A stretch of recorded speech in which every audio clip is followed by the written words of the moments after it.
자식 앞날이 걱정되지 않는 날이 없습니다. 일이 꼬여서 돌아오고 사람 복이 없고 시험은 늘 마지막에서 미끄러지고 그럴 때마다 저는 아침 7시에 향을 피웁니다. 부처님, 제 자식의 앞길 좀 밝혀주십시오. 그 간절한 기도를 오늘 함께 나눠보려 합니다. 오늘 새벽도 잠을 설치셨나요? 자식 걱정에 가슴이 먹먹해서 뜬 눈으로 밤을 지새우셨나요? 저도 그랬습니다.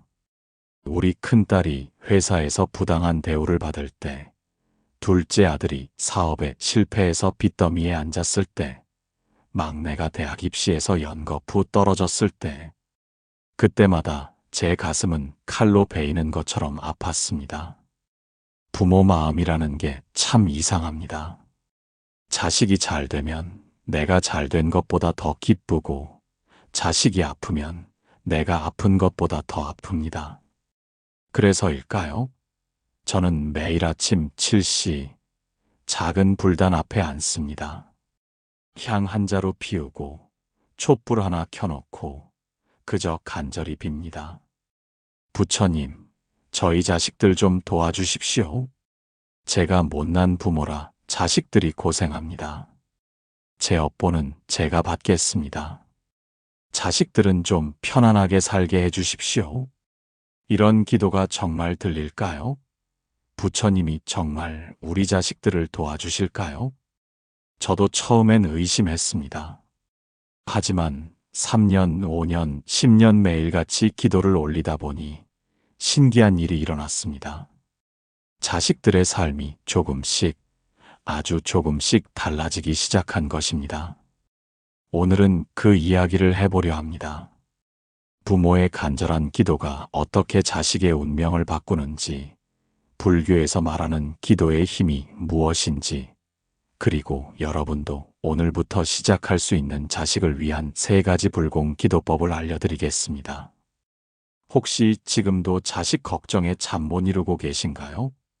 그렇다면 잠시만 제 이야기에 귀 기울여 주십시오. 분명 도움이 되실 겁니다.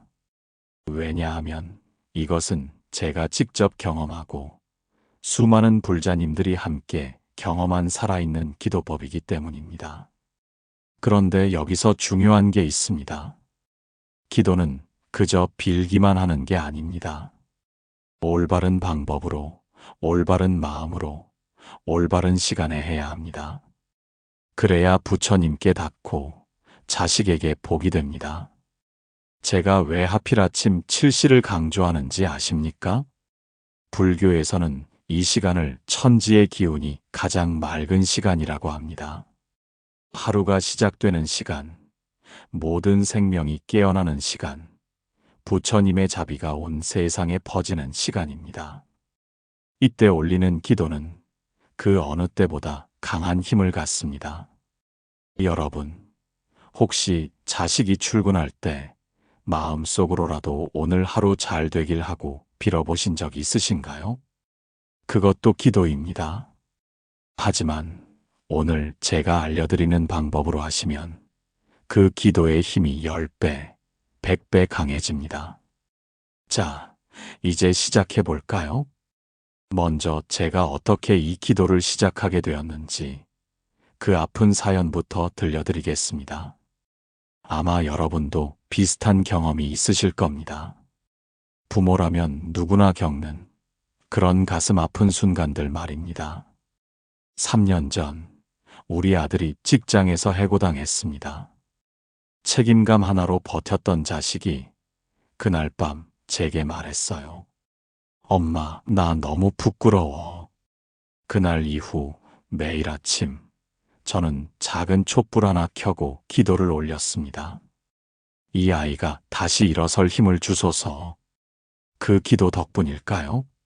1년 뒤 아들은 다시 일어났고 지금은 남을 돕는 일을 하고 있습니다. 그날을 잊을 수가 없습니다. 2021년 11월 23일 비가 추적추적 내리던 저녁이었습니다. 평소보다 늦게 들어온 아들의 얼굴이 창백했습니다. 엄마, 나 밥 안 먹을래? 그 말을 남기고 방으로 들어가는 아들의 뒷모습이 너무 작아 보였습니다. 한참 후에야 아들이 방에서 나왔습니다. 눈이 빨갛게 부어 있었죠. 엄마, 나 회사에서 잘렸어. 구조조정이래. 내가 제일 나이가 어려서. 그 순간 제 가슴이 무너져 내렸습니다. 우리 아들이 얼마나 성실한 아이인지 저는 압니다. 대학 때부터 학비 벌려고 아르바이트하고 취업 준비할 때는 하루에 4시간만 자면서 공부했습니다. 겨우 들어간 회사인데, 겨우 2년 다닌 회사인데 그렇게 내쳐지다니. 괜찮아, 아들아. 다시 구하면 되지. 넌 능력 있는 아이야. 제가 그렇게 말했지만 아들은 고개를 숙인 채 말했습니다. 엄마, 나 정말 열심히 했어. 야근도 자청하고 주말에도 나가서 일했어. 그런데도 잘렸어. 나한테 뭐가 부족한 걸까? 엄마, 나 너무 부끄러워. 그날 밤 저는 잠을 이룰 수 없었습니다. 아들 방 앞을 서성이다가 부엌에 앉아 있다가 결국 새벽 4시에 일어나 불단 앞에 앉았습니다. 향을 피우고 촛불을 켜고 그저 울면서 빌었습니다.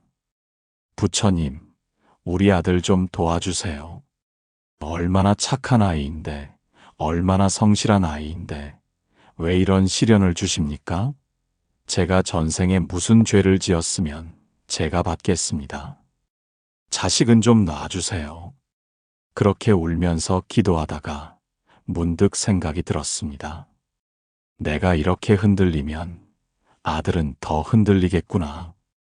내가 먼저 마음을 다잡아야겠다. 그날부터 저는 매일 아침 7시에 기도를 시작했습니다. 처음엔 그저 아들이 좋은 직장을 구하게 해달라고만 빌었습니다. 하지만 날이 갈수록 기도의 내용이 달라졌습니다. 부처님, 우리 아들이 이 시련을 통해 더 강해지게 해주세요. 실패를 딛고 일어서는 법을 배우게 해주세요. 좌절이 아닌 성장의 기회가 되게 해주세요. 신기한 일이 일어났습니다. 제 마음이 편안해지니 아들도 조금씩 밝아졌습니다. 처음엔 방에만 있던 아들이 도서관에 가기 시작했고 자격증 공부를 시작했습니다. 그리고 6개월 후 아들이 웃으면서 들어왔습니다. 엄마, 나 합격했어.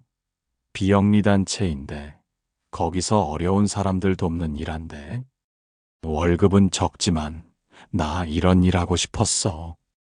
그 순간 저는 깨달았습니다. 해고는 불행이 아니라 아들이 진짜 하고 싶은 일을 찾게 해준 부처님의 선물이었다는 것을.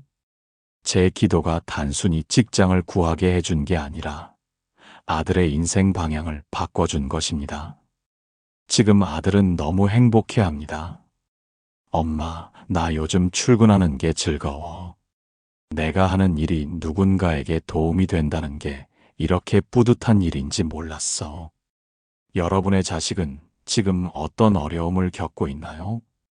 취업이 안 되나요? 사업이 어렵나요? 결혼 생활이 힘든가요? 그 모든 것이 다 이유가 있습니다.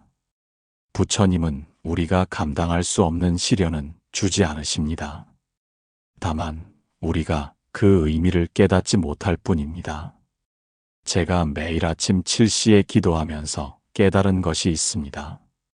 기도는 상황을 바꾸는 것이 아니라 상황을 바라보는 시각을 바꾸는 것이라는 거요. 그리고 시각이 바뀌면 정말로 상황도 바뀐다는 것을요. 여러분도 한번 시작해 보십시오. 매일 아침 7시, 단 10분만이라도 자식을 위해 기도해 보십시오. 처음엔 변화가 없는 것 같아도 한 달, 2달, 석 달이 지나면 분명 달라집니다. 자식의 표정이 밝아지고 운이 트이고 막혔던 일이 풀리기 시작합니다. 그런데 여러분, 혹시 이런 의문이 드시지 않나요? 정말 내 기도가 자식에게 전달될까? 부처님이 정말 들어주실까? 혹시 내 욕심은 아닐까?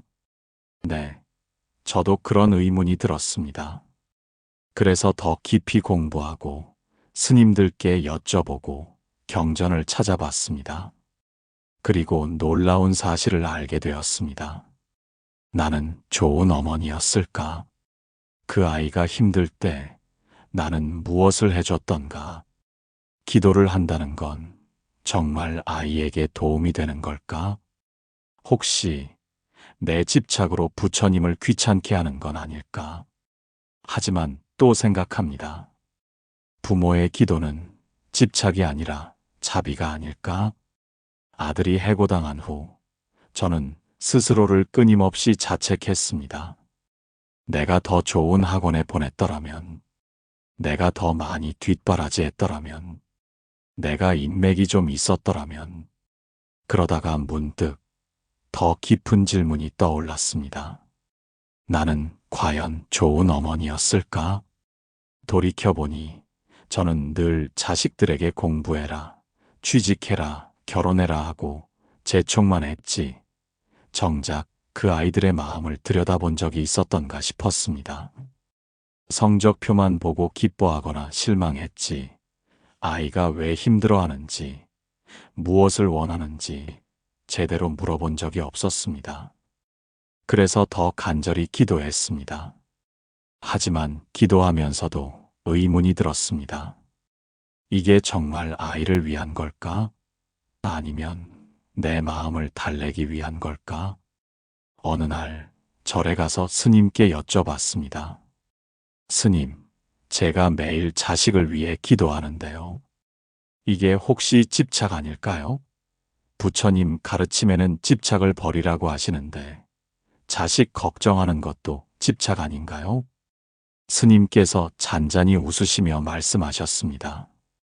보살님, 물 한 잔을 마실 때도 두 가지 마음이 있습니다. 목이 말라서 마시는 것과 갈증을 해소하려고 마시는 것이죠.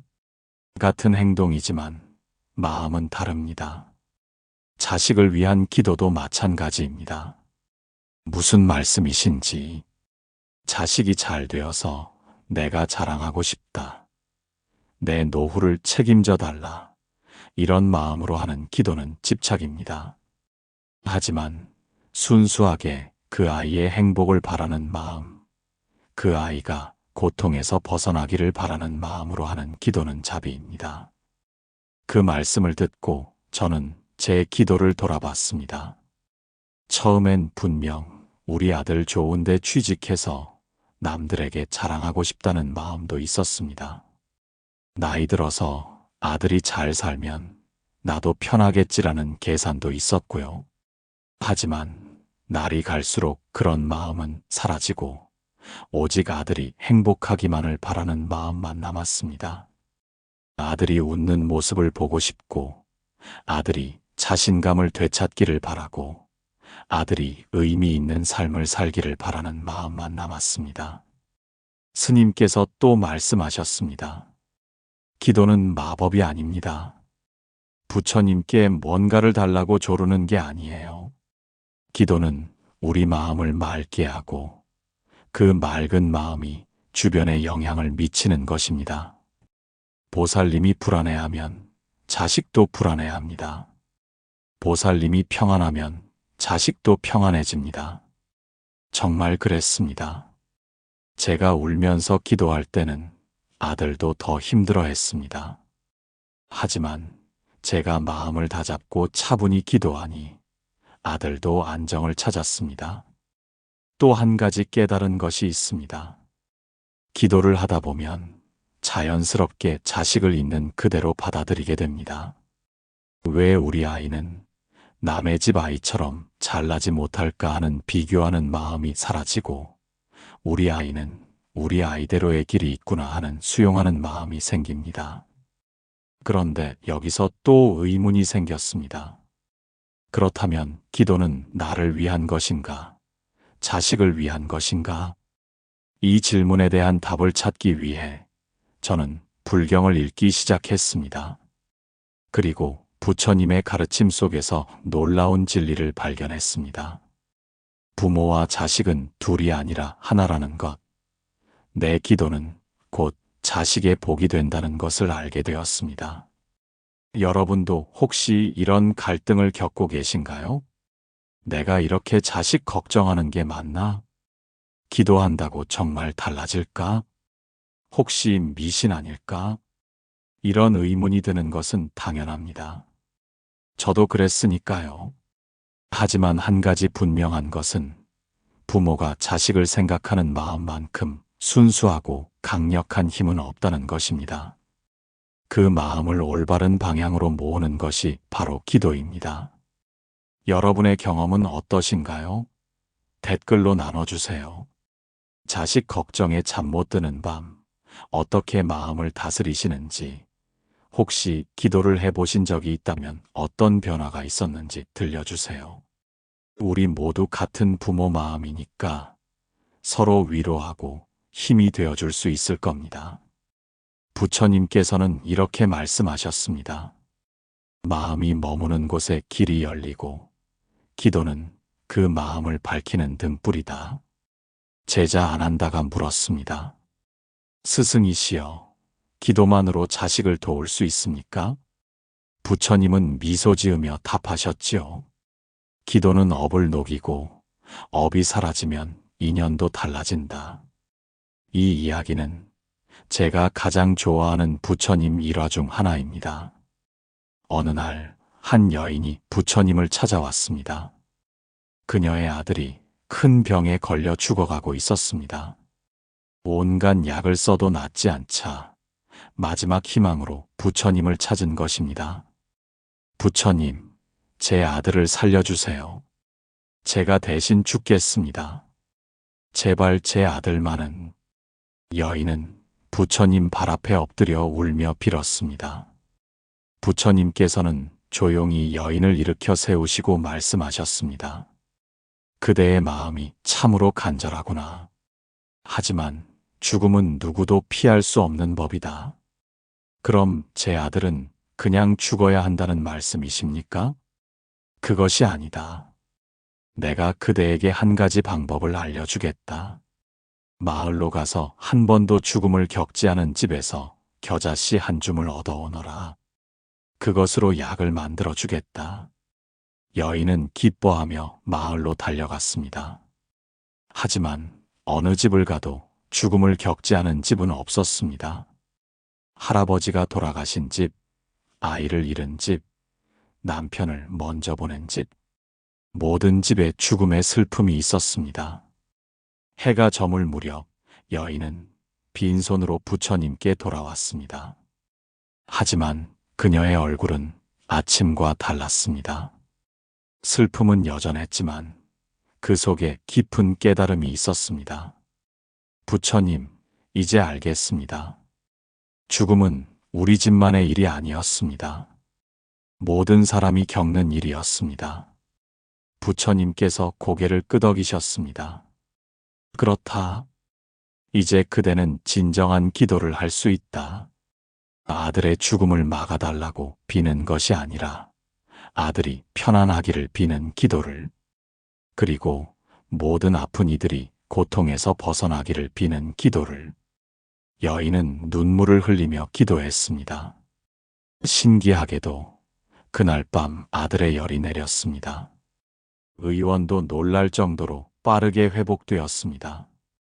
이때 아난다가 부처님께 여쭈었습니다. 스승이시여, 어찌 된 일입니까?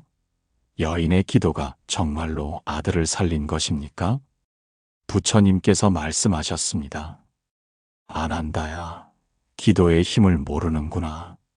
어머니의 마음이 집착에서 자비로 바뀌었을 때 그 힘이 아들에게 전해진 것이다. 집착하는 마음은 업을 더 무겁게 하지만 자비로운 마음은 업을 가볍게 한다. 그렇다면 기도는 정말로 업을 바꿀 수 있단 말씀이십니까? 업은 고정된 것이 아니다. 물이 얼음이 되기도 하고 수증기가 되기도 하듯 업도 우리의 마음에 따라 변한다. 기도는 그 변화를 일으키는 가장 강력한 방법 중 하나다. 이 가르침을 읽고 저는 큰 충격을 받았습니다. 제가 지금까지 하던 기도가 혹시 집착의 기도는 아니었을까? 우리 아들 빨리 취직하게 해주세요. 우리 딸 좋은 사람 만나게 해주세요. 우리 막내 시험에 합격하게 해주세요. 이런 기도는 제 욕심을 채우려는 기도였을지도 모릅니다. 그래서 저는 기도를 바꿨습니다. 우리 아들이 자신의 길을 찾아 행복하게 살 수 있도록 지혜를 주소서. 우리 딸이 인연따라 만나는 모든 이들과 좋은 관계를 맺을 수 있도록 도와주소서. 우리 막내가 최선을 다했으니 그 결과를 담담히 받아들일 수 있는 마음을 주소서. 이렇게 기도를 바꾸니 제 마음도 편안해지고 자식들도 더 잘 되더군요. 또 하나 인상 깊었던 부처님 말씀이 있습니다. 한 번은 한 아버지가 부처님께 찾아와 물었습니다. 부처님, 제 자식이 나쁜 친구들과 어울려 걱정입니다. 어떻게 하면 좋을까요? 부처님께서는 이렇게 답하셨습니다. 향은 가까이 있는 것에 그 향기를 전한다. 그대가 먼저 좋은 향이 되어라. 그러면 자식도 자연히 좋은 향을 품게 될 것이다. 제가 어떻게 해야 좋은 향이 될 수 있습니까? 매일 자비심을 기르는 기도를 하라. 자식만을 위한 기도가 아니라 자식의 친구들을 위해서도 기도하라. 그들 모두가 바른 길을 가기를 기도하라. 그러면 그대의 자비로운 마음이 주변을 변화시킬 것이다. 그 아버지는 부처님 말씀대로 했습니다. 매일 아침 자식뿐 아니라 자식의 친구들을 위해서도 기도했습니다. 그들이 모두 올바른 길을 찾기를, 서로에게 좋은 영향을 주기를 빌었습니다. 놀라운 일이 일어났습니다.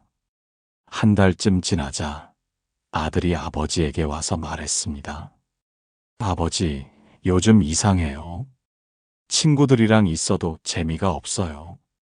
그냥 시간 낭비하는 것 같아요. 저 이제 공부 다시 시작하려고요. 이것이 바로 기도의 힘입니다.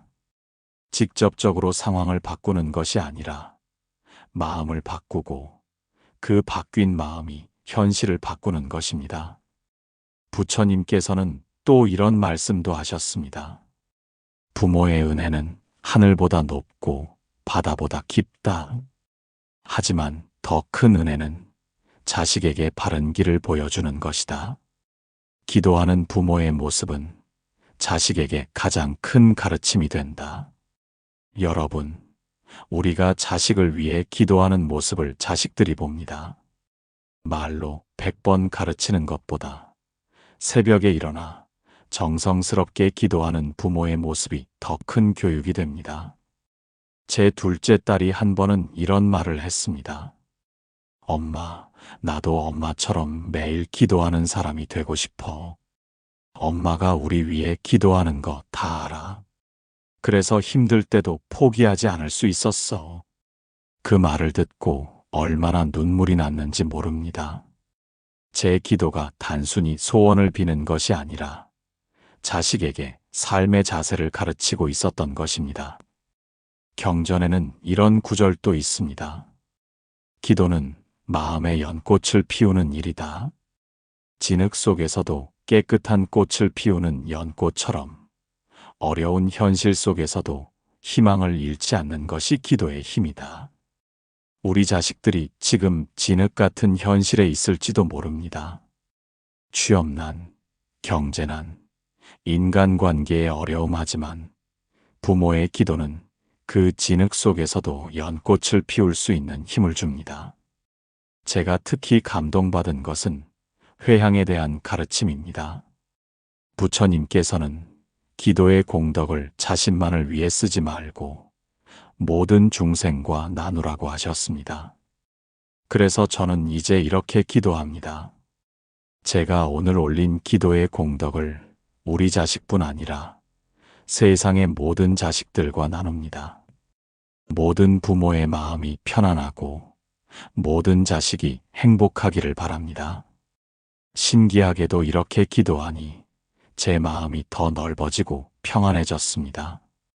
그리고 우리 자식들에게도 더 좋은 일들이 생기기 시작했습니다. 여러분도 부처님의 이 가르침을 기억하세요. 기도는 단순히 무언가를 달라고 조르는 것이 아닙니다. 기도는 우리의 마음을 맑게 하고 업을 정화하고 좋은 인연을 만드는 가장 수승한 수행입니다. 그런데 여기서 중요한 게 있습니다. 아무리 좋은 가르침도 실천하지 않으면 소용없습니다. 그래서 이제부터는 구체적으로 어떻게 기도해야 하는지 제가 직접 경험하고 효과를 본 방법을 알려드리겠습니다. 나는 그제야 알았습니다. 기도란 기적을 바라는 게 아니라 내 마음을 밝히는 일이라는 것을, 내가 흔들리지 않아야 자식도 흔들리지 않는다는 것을, 기도는 자식을 바꾸는 힘이 아니라 자식을 향한 내 마음을 바로 세우는 힘이라는 것을, 이 깨달음은 제 인생을 완전히 바꿔놓았습니다. 처음에 저는 기도를 마법처럼 생각했습니다. 부처님께 열심히 빌면 우리 아들이 갑자기 대기업에 취직하겠지. 매일 절하면 우리 딸의 시집복이 트이겠지. 정성껏 공양하면 우리 막내가 시험에 합격하겠지. 하지만 몇 달이 지나도 눈에 띄는 변화가 없자 실망하기 시작했습니다. 역시 기도는 소용없나? 부처님도 우리 집은 못 도와주시나? 그러던 어느 날 절에서 만난 한 보살님이 제게 물으셨습니다. 자식 걱정에 기도하신다면서요? 근데 보살님 얼굴이 왜 그리 어두우세요? 기도해도 달라지는 게 없어서요. 아, 그럼 기도를 잘못하고 계신 거예요. 기도는 자판기가 아니에요. 동전 넣고 음료수 나오길 기다리는 게 아니란 말이에요. 그 보살님의 말씀이 제 가슴을 찔렀습니다. 그럼 어떻게 해야 하나요? 먼저 자기 마음부터 들여다보세요. 불안한 마음으로 기도하면 불안만 커져요. 평안한 마음으로 기도해야 평안이 와요. 그날 이후 저는 기도하기 전에 먼저 제 마음을 살피기 시작했습니다. 오늘 나는 어떤 마음으로 기도하는가? 두려움으로 하는가? 사랑으로 하는가? 조급함으로 하는가? 믿음으로 하는가? 그리고 깨달았습니다.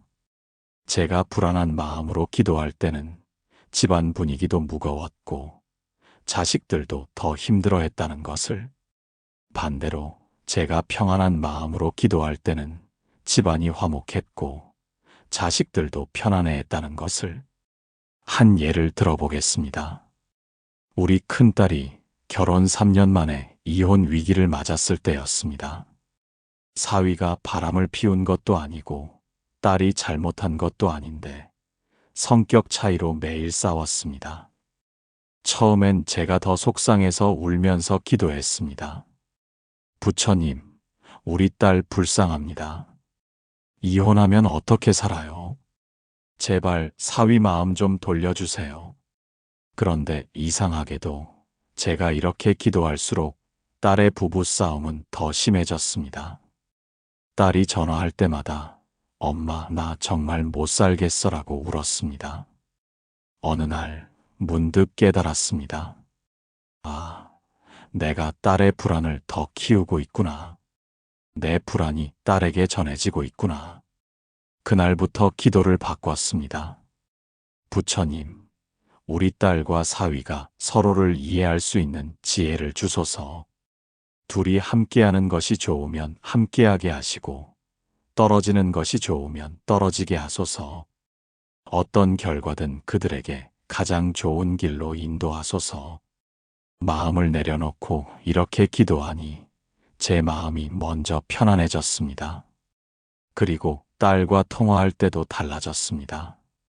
그래, 힘들겠다. 하지만 이 또한 지나갈 거야. 너희 둘이 잘 해결할 거라 믿는다. 놀랍게도 한 달 후 딸에게서 전화가 왔습니다. 엄마, 우리 화해했어. 서로 노력하기로 했어. 엄마가 나를 믿어주니까 나도 자신감이 생겼어. 이것이 바로 기도의 진정한 힘입니다.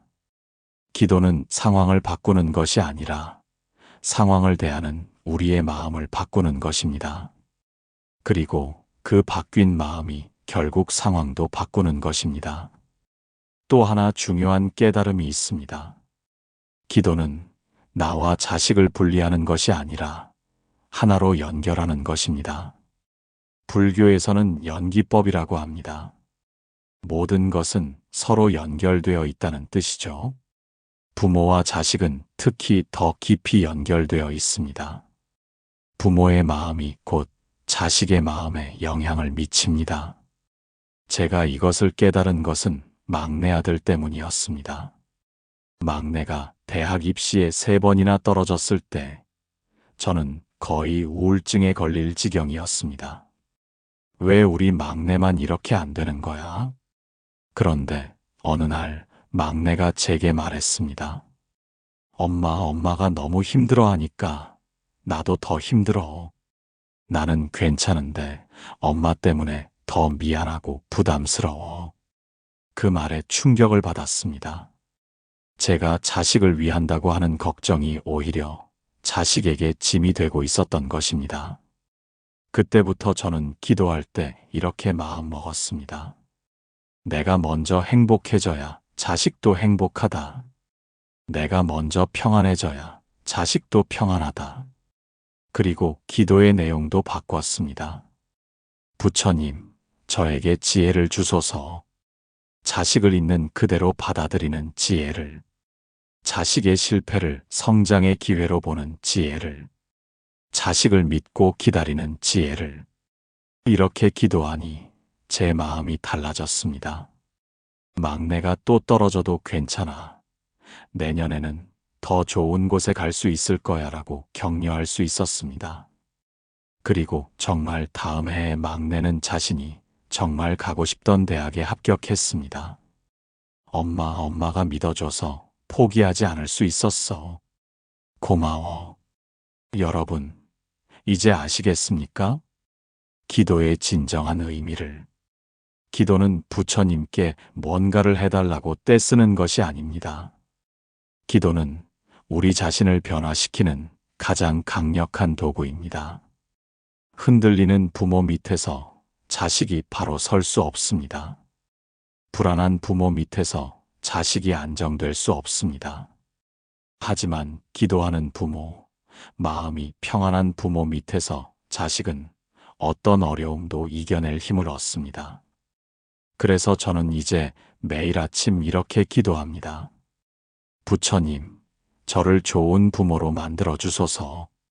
자식을 있는 그대로 사랑하는 부모, 자식을 믿고 기다리는 부모, 자식에게 든든한 버팀목이 되는 부모가 되게 해주소서. 이것이 제가 깨달은 기도의 핵심입니다. 자식을 바꾸려 하지 말고 나를 바꾸는 것. 그것이 진정한 기도의 시작입니다. 자식은 전생의 인연입니다. 내가 빚을 갚기 위해 만난 영혼일 수도, 나를 이끌기 위해 온 스승일 수도 있습니다. 그 인연을 원망하지 않고 기도로 감쌀 때 자식의 앞길은 업이 아닌 덕으로 바뀝니다. 기도는 자식의 길을 바꾸는 조용한 인연의 공덕입니다. 불교에서는 자식과의 만남을 4가지로 설명합니다. 첫째, 보온 마이너스 은혜를 갚으러 온 자식. 둘째, 보원 마이너스 원한을 갚으러 온 자식. 셋째, 토체 마이너스 빚을 받으러 온 자식. 넷째, 환체 마이너스 빚을 갚으러 온 자식. 처음 이 가르침을 들었을 때 저는 조금 서운했습니다. 우리 자식들이 혹시 빚 받으러 온 건 아닐까? 원한 갚으러 온 건 아닐까? 하지만 더 깊이 공부하니 이것은 자식을 나무라는 말이 아니었습니다. 오히려 부모에게 깨달음을 주는 가르침이었습니다. 예를 들어 제 친구의 이야기를 들려드리겠습니다. 친구의 아들은 태어날 때부터 몸이 약했습니다. 병원을 집처럼 드나들고 의료비로 집까지 팔아야 했습니다. 친구는 처음엔 원망했습니다. 왜 하필 우리 집에 이런 아이가 태어났을까? 하지만 어느 날 절에서 스님 말씀을 듣고 생각이 바뀌었답니다. 이 아이는 나에게 자비심을 가르치러 온 스승이구나. 건강한 아이였다면 내가 어떻게 이렇게 깊은 사랑을 알았겠는가? 아픈 아이였다면 내가 어떻게 이렇게 강한 부모가 되었겠는가? 그 후로 친구는 아들을 대하는 태도가 완전히 달라졌습니다. 원망 대신 감사가, 한탄 대신 사랑이 자리 잡았습니다. 놀라운 일이 일어났습니다. 아들의 건강이 조금씩 좋아지기 시작한 것입니다. 의사도 기적이라고 했습니다. 지금 그 아들은 의대에 다니며 자신처럼 아픈 아이들을 돕겠다는 꿈을 키우고 있습니다. 이것이 바로 인연의 전환입니다. 빚 받으러 온 자식이 은혜 갚으러 온 자식으로 바뀐 것입니다. 그리고 그 전환의 열쇠는 바로 부모의 마음이었습니다. 저도 비슷한 경험이 있습니다. 우리 둘째는 어릴 때부터 고집이 셌습니다. 제 말은 절대 듣지 않고 늘 반대로만 했습니다. 사춘기 때는 집을 나가기도 했고 대학도 제가 반대하는 과를 선택했습니다. 이 아이는 나를 힘들게 하려고 태어난 건가? 그런 생각을 할 때마다 마음이 아팠습니다. 하지만 어느 날 문득 깨달았습니다. 이 아이가 없었다면 내가 어떻게 내 고집을 꺾는 법을 배웠겠는가? 이 아이가 없었다면 내가 어떻게 남을 이해하는 법을 배웠겠는가? 둘째는 제게 내려놓음을 가르치러 온 스승이었습니다. 제가 모든 것을 통제하려는 습관을 버리게 해준 고마운 스승이었습니다. 그렇게 생각을 바꾸니 둘째와의 관계도 달라졌습니다. 이제는 둘째가 제일 많이 전화하고 제일 많이 찾아옵니다. 엄마, 나 엄마가 제일 좋아. 엄마가 날 있는 그대로 받아주니까. 여러분의 자식은 어떤 인연으로 왔을까요? 혹시 지금 힘들게 하는 자식이 있다면 그 아이가 여러분에게 무엇을 가르치려고 왔는지 생각해 보세요. 게으른 자식은 부모에게 인내심을 가르칩니다. 아픈 자식은 부모에게 자비심을 가르칩니다. 반항하는 자식은 부모에게 내려놓음을 가르칩니다. 실패하는 자식은 부모에게 진정한 사랑을 가르칩니다. 모든 자식은 부모에게 주는 선물입니다. 다만 그 선물이 때로는 아름답게 포장되어 있지 않을 뿐입니다. 그리고 여기서 중요한 것은 인연은 고정된 것이 아니라는 점입니다. 부처님께서는 업은 자신이 짓고 자신이 받는다고 하셨지만 동시에 업은 선업으로 바꿀 수 있다고도 하셨습니다. 기도가 바로 그 방법입니다. 부모가 자식을 위해 올리는 기도는 그 자체로 선업입니다. 그 선업이 쌓이면 악업이 약해지고 선업이 강해집니다. 제가 아는 한 보살님 이야기입니다. 그분의 아들은 사업 실패로 10억 빚을 졌습니다. 빚쟁이들이 집까지 찾아오고 아들은 자살까지 생각했답니다. 보살님은 매일 새벽 3시에 일어나 108배를 하며 기도했습니다. 부처님, 제 아들이 정직하게 빚을 갚을 수 있는 길을 열어주소서.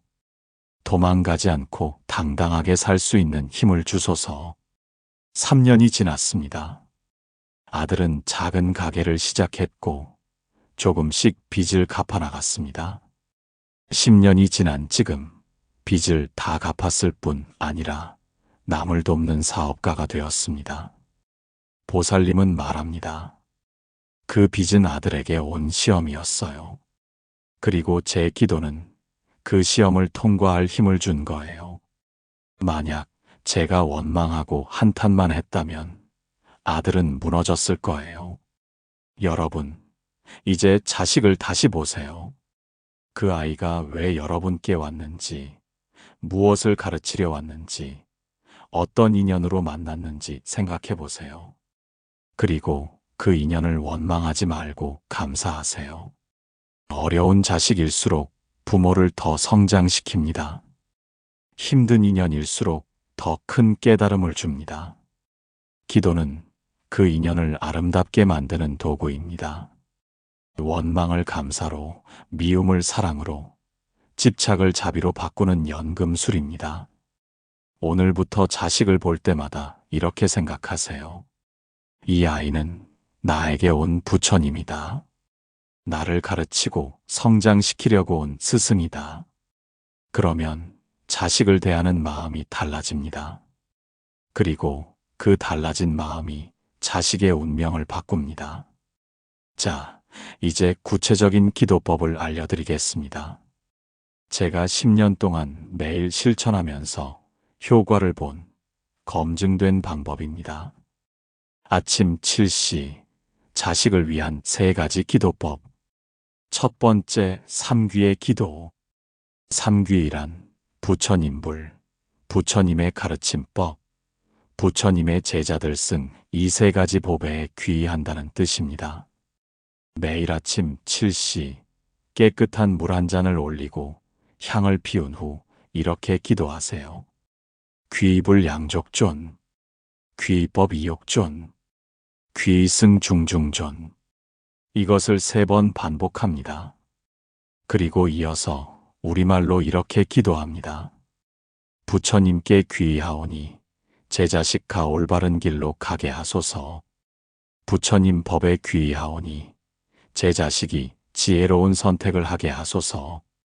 스님들께 귀의하오니 제 자식이 좋은 인연을 만나게 하소서.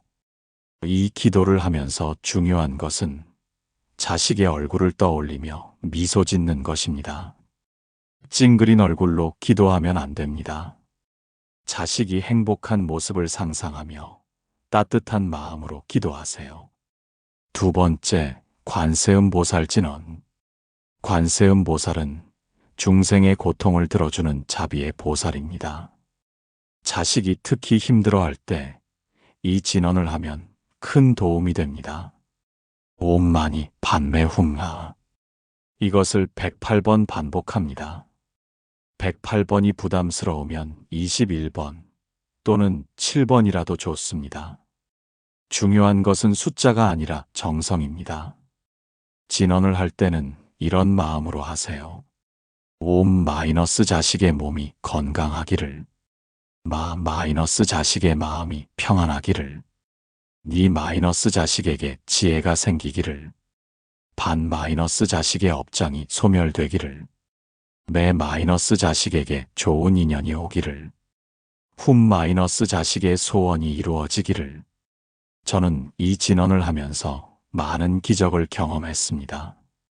특히 큰딸이 교통사고를 당했을 때 병원에서 이 진언을 밤새 했습니다.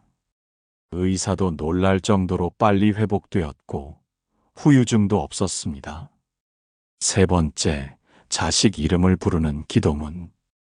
이것은 제가 직접 만든 기도문입니다. 매일 아침 7시 자식의 이름을 마음에 담고 이렇게 기도하세요. 부처님, 제 자식의 앞길을 밝혀주옵소서.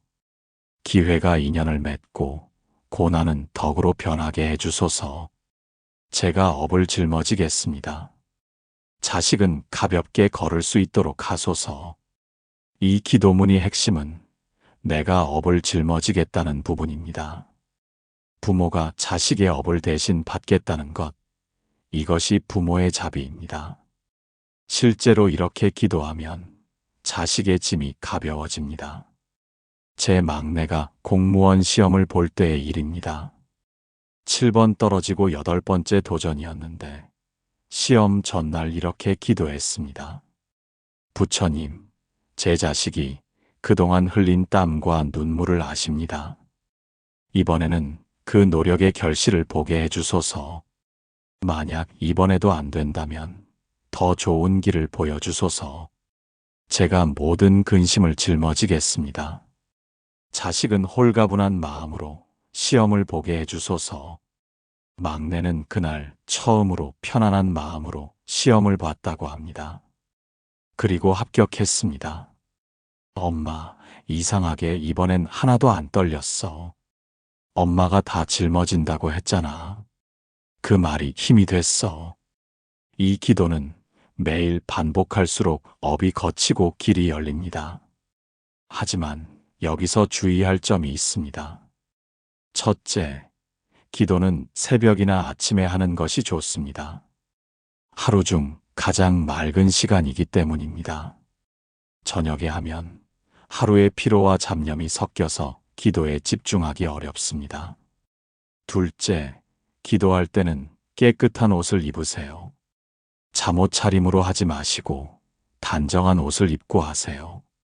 몸이 정갈해야 마음도 정갈해집니다. 셋째, 기도 전에 세수하고 양치하세요. 입과 얼굴을 깨끗이 한 후 기도하면 더 상쾌합니다.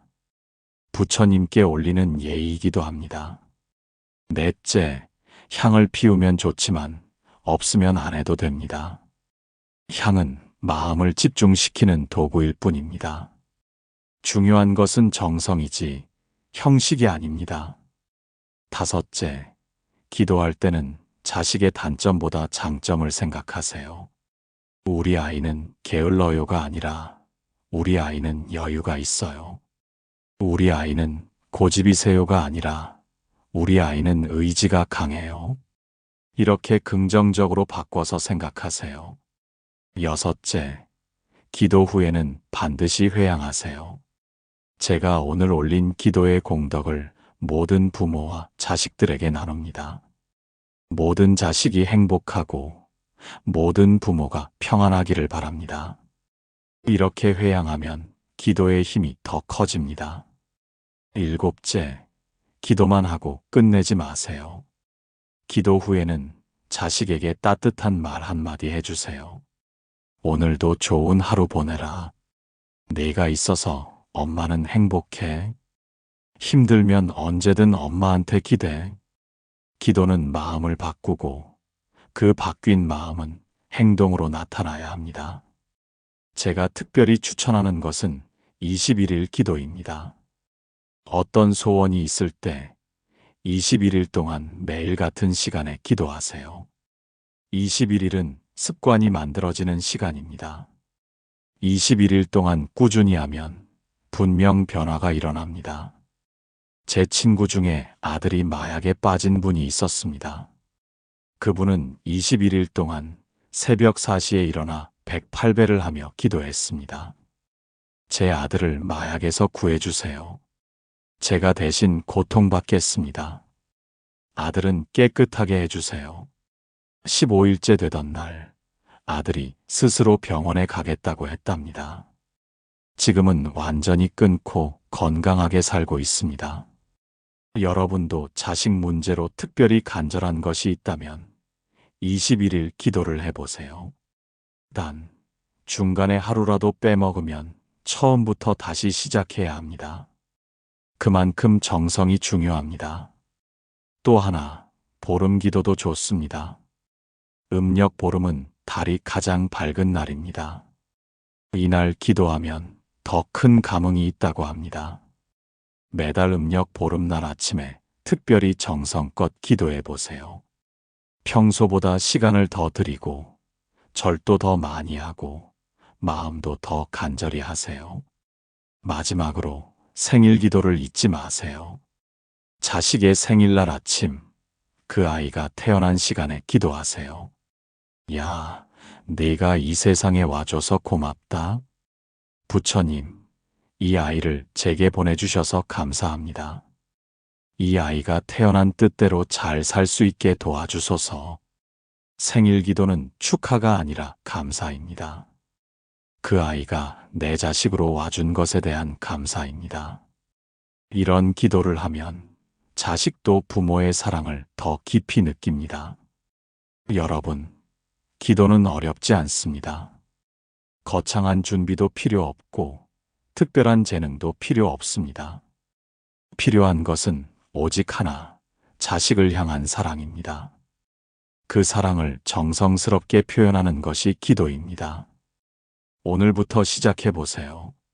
내일 아침 7시, 잠시 5분이라도 시간을 내서 자식을 위해 기도해 보세요. 한 달 후, 분명 달라진 것을 느끼실 겁니다. 자식의 표정이 밝아지고 막혔던 일이 풀리고 집안 분위기가 화목해집니다. 이것이 기도의 힘입니다. 하루는 국밥집에서 자식과 마주 앉았습니다. 오랜만에 웃는 얼굴을 본 날이었죠. 엄마, 이젠 조금 덜 무서워졌어. 그 말을 듣고 저는 눈물을 감추지 못했습니다. 기도는 결국 내 마음을 자식에게 전하는 길이었고, 자식은 그것을 알아차린 것입니다. 그날은 평범한 일요일이었습니다. 아들이 전화를 했습니다. 엄마, 오늘 시간 있어? 점심 같이 먹자. 아들과 단둘이 밥을 먹는 게 얼마만인지 모르겠습니다. 회사 그만둔 후로는 얼굴 보기도 힘들었으니까요. 동네 국밥집에 나란히 앉았습니다.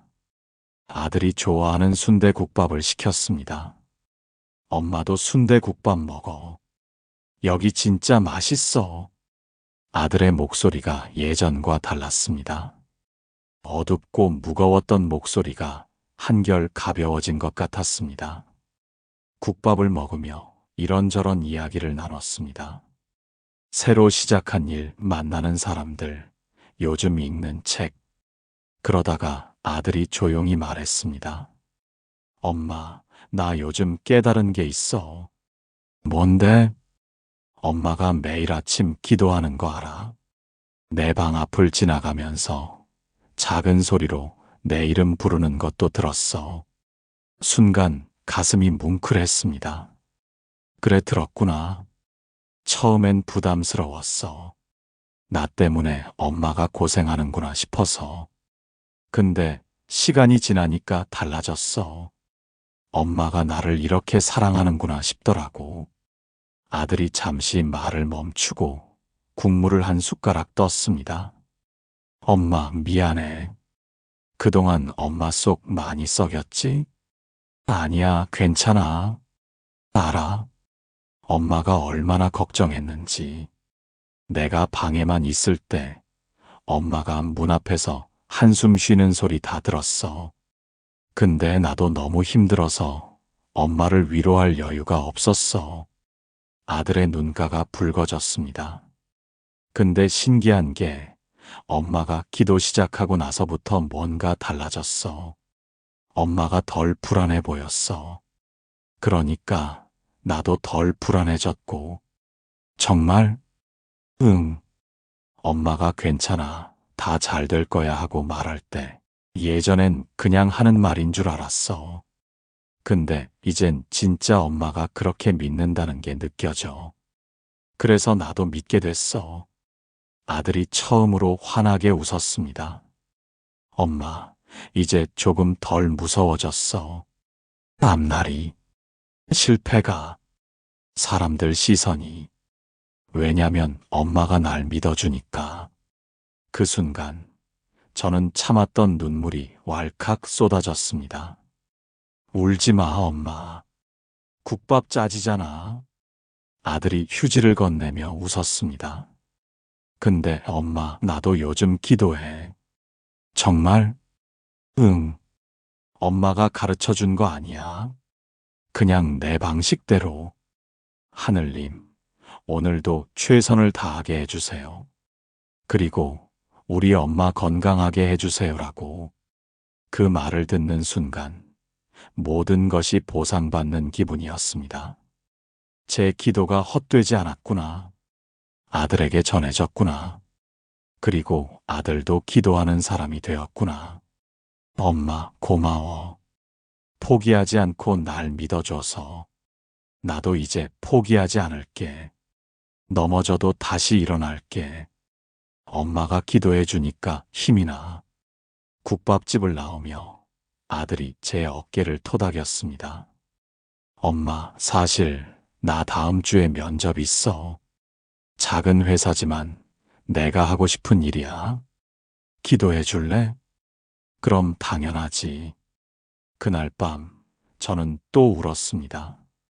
하지만 이번엔 슬픔의 눈물이 아니라 감사의 눈물이었습니다. 기도가 정말로 통했구나. 내 마음이 아들에게 전해졌구나. 아들이 다시 일어섰구나. 그 후로 저희 모자 관계는 완전히 달라졌습니다. 서로를 이해하고 서로를 믿고 서로를 위해 기도하는 사이가 되었습니다. 가끔 아들이 이런 말을 합니다. 엄마, 내가 힘들 때마다 생각해. 우리 엄마가 날 위해 기도하고 있겠지? 그럼 신기하게 힘이 나. 여러분, 기도는 이렇게 통합니다. 말로 하지 못한 사랑이 기도를 통해 전해집니다. 표현하지 못한 미안함이 기도를 통해 전해집니다. 전하지 못한 응원이 기도를 통해 전해집니다. 혹시 자식과 사이가 서먹하신가요? 말을 걸어도 대답도 않는 자식 때문에 속상하신가요? 그럴수록 더 기도하세요. 이 아이가 마음의 문을 열 수 있도록, 내 사랑이 이 아이에게 전해지도록, 우리가 다시 소통할 수 있도록 시간이 걸릴 수 있습니다. 한 달, 두 달, 어쩌면 1년이 걸릴 수도 있습니다. 하지만 포기하지 마세요. 물방울이 바위를 뚫듯이 정성스런 기도는 다친 마음도 열 수 있습니다. 제 둘째 딸과도 비슷한 일이 있었습니다. 사춘기 때 집을 나간 후 3년 동안 연락이 끊겼습니다. 저는 매일 그 아이 이름을 부르며 기도했습니다. 야, 어디에 있든 건강하기를. 언젠가 다시 만날 수 있기를. 그리고 정말로 3년 만에 전화가 왔습니다. 엄마, 나야 보고 싶어. 만난 날 딸이 울면서 말했습니다. 엄마, 이상한 게 있어. 내가 힘들 때마다 엄마 목소리가 들렸어. 야, 사랑해 하는 목소리가. 환청인가 싶었는데 너무 따뜻해서 힘이 됐어. 그게 바로 기도의 힘입니다. 공간을 초월해서, 시간을 초월해서 부모의 사랑을 전달하는 것이 기도입니다. 오늘도 자식과의 관계 때문에 힘드신 분들, 이 이야기를 기억하세요. 포기하지 않고 기도하면 언젠가는 반드시 화해의 날이 옵니다. 그리고 그날 여러분도 저처럼 감사의 눈물을 흘리게 될 것입니다. 모든 인연은 이유가 있습니다.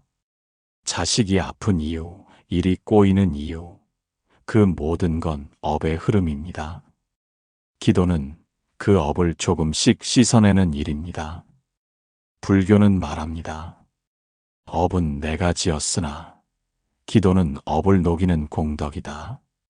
자식의 고통도 결국 부모의 마음에서 풀려나기 시작합니다. 불교에서 말하는 업은 운명이 아닙니다.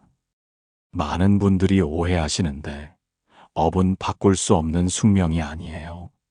업은 행위의 결과입니다. 과거에 뿌린 씨앗이 현재의 열매를 맺는 것이죠. 하지만 중요한 것은 지금 이 순간에도 우리는 새로운 씨앗을 뿌리고 있다는 것입니다. 기도가 바로 그 선한 씨앗입니다. 예를 들어 설명해 드리겠습니다. 밭에 잡초가 무성하게 자랐다고 생각해 보세요. 이것이 악업입니다. 이때 두 가지 방법이 있습니다. 첫째, 잡초를 하나하나 뽑는 것 마이너스 이것은 참회입니다.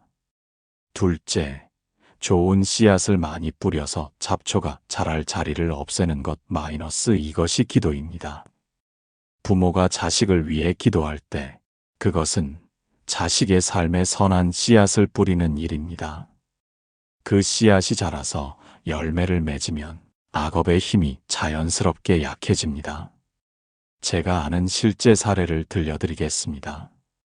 한 보살님의 아들이 교도소에 갔습니다. 사기죄로 5년 형을 받았죠. 보살님은 절망했습니다. 우리 집안에 그런 사람이 없는데 왜? 스님께서 말씀하셨습니다. 전생의 업이 이번 생에 나타난 것입니다. 하지만 지금부터라도 업을 바꿀 수 있습니다. 그날부터 보살님은 매일 1000배를 했습니다. 아들의 업장 소멸을 위해서요. 그리고 더 중요한 것은 아들이 피해를 준 사람들을 위해서도 기도했다는 것입니다. 그들의 상처가 치유되기를, 그들이 저희 아들을 용서할 수 있기를. 2년 후 기적이 일어났습니다. 피해자 중 한 분이 탄원서를 써주었습니다. 이미 용서했으니 선처해달라고.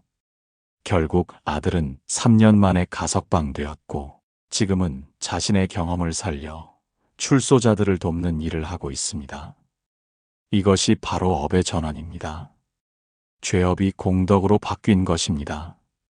어둠이 빛으로 바뀐 것입니다. 불교에서는 이것을 전중생경이라고 합니다. 무거운 업을 가볍게 받는다는 뜻입니다. 기도의 힘으로 10년 받을 고통을 1년으로, 평생 받을 업보를 잠시로 줄일 수 있다는 것입니다. 또 하나 중요한 가르침이 있습니다. 인과응보는 피할 수 없지만 인연과 보는 바꿀 수 있다는 것입니다. 무슨 뜻인지 설명하겠습니다. 씨앗을 뿌리면 열매를 맺는 것은 피할 수 없습니다.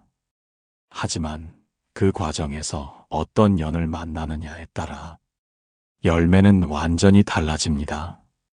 같은 씨앗이라도 좋은 흙, 충분한 물, 따뜻한 햇빛을 만나면 풍성한 열매를 맺습니다. 반대로 메마른 땅, 가뭄, 그늘을 만나면 시들어버립니다. 부모의 기도는 자식에게 좋은 연을 만들어주는 일입니다. 자식이 어려운 업을 타고났더라도 부모의 기도라는 좋은 연을 만나면 그 업이 오히려 성장의 기회가 됩니다. 제 친구의 이야기입니다. 친구의 딸은 선천적으로 다리가 불편했습니다.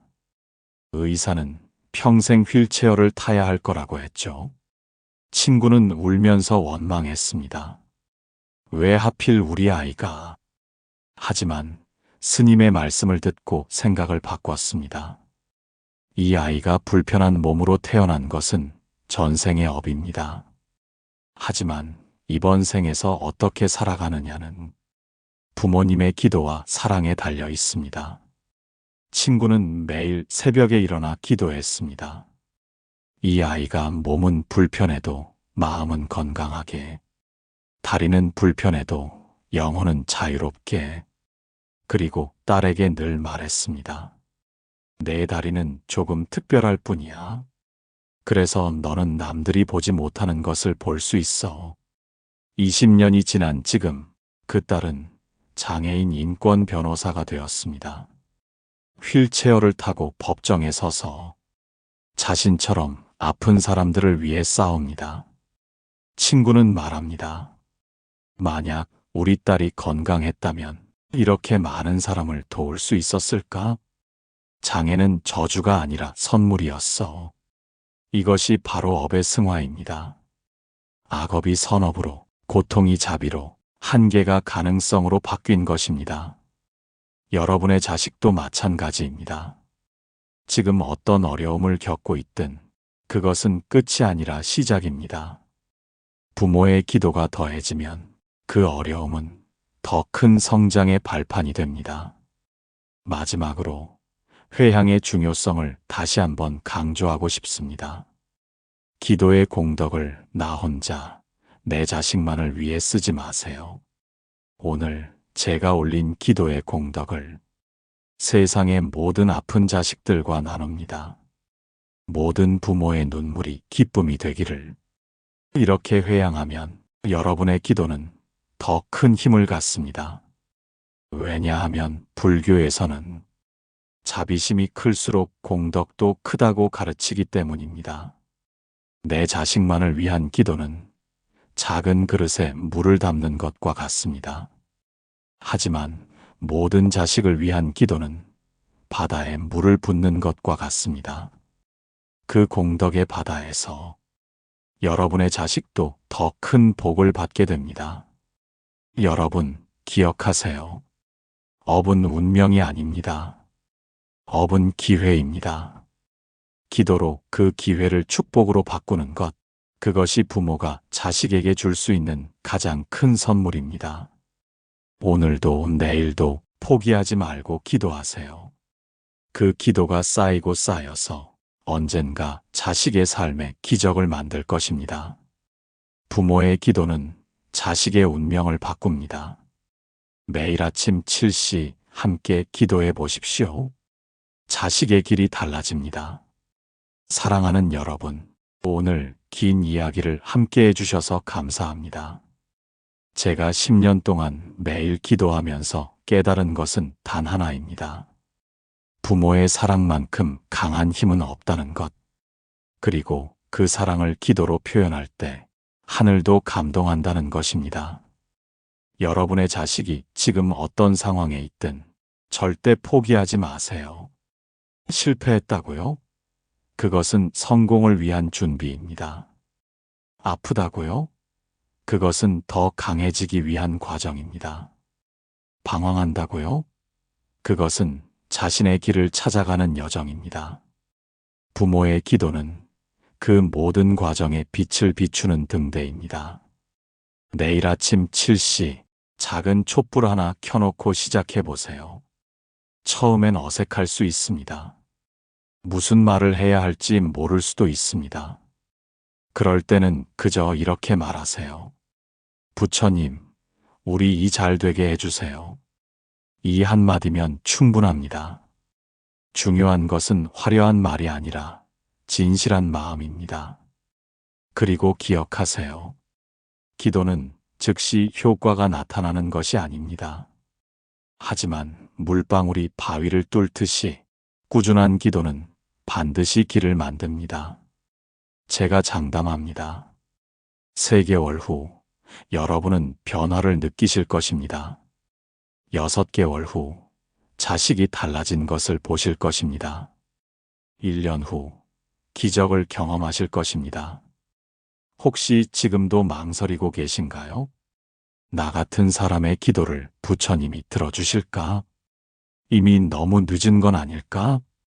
그런 생각은 버리세요. 부처님은 차별하지 않으십니다. 부자의 기도나 가난한 자의 기도나 학식 있는 자의 기도나 무식한 자의 기도나 모두 똑같이 귀하게 받으십니다. 중요한 것은 오직 정성입니다. 그리고 시기에 늦고 이른 것도 없습니다. 자식이 50이 되었든 60이 되었든 부모의 기도는 여전히 힘이 있습니다. 왜냐하면 부모와 자식의 인연은 이 생에서 끝나는 것이 아니기 때문입니다. 마지막으로 당부드립니다. 기도하실 때 꼭 회양하세요. 제 기도의 공덕을 모든 이와 나눕니다. 세상의 모든 부모가 행복하고 세상의 모든 자식이 잘 되기를. 이렇게 회양하면 여러분의 기도는 더 큰 울림이 됩니다. 그리고 그 울림은 돌고 돌아 다시 여러분의 자식에게 복이 되어 돌아옵니다. 여러분, 우리는 모두 같은 부모입니다. 자식 걱정에 잠 못 이루고 자식 일에 가슴 아파하고 자식 잘 되기만을 바라는 그런 우리들이기에 서로의 기도가 더욱 간절합니다. 오늘부터 시작하세요. 매일 아침 7시 5분만이라도 자식을 위해 기도하세요. 그 작은 정성이 모이고 모여서 자식의 인생을 바꾸는 큰 강물이 됩니다. 부처님의 가피가 여러분과 여러분의 자식에게 가득하기를. 모든 자식이 행복하고 모든 부모가 평안하기를. 나무아미타불. 관세음보살. 매일 아침 7시 자식을 위한 기도 잊지 마세요. 감사합니다.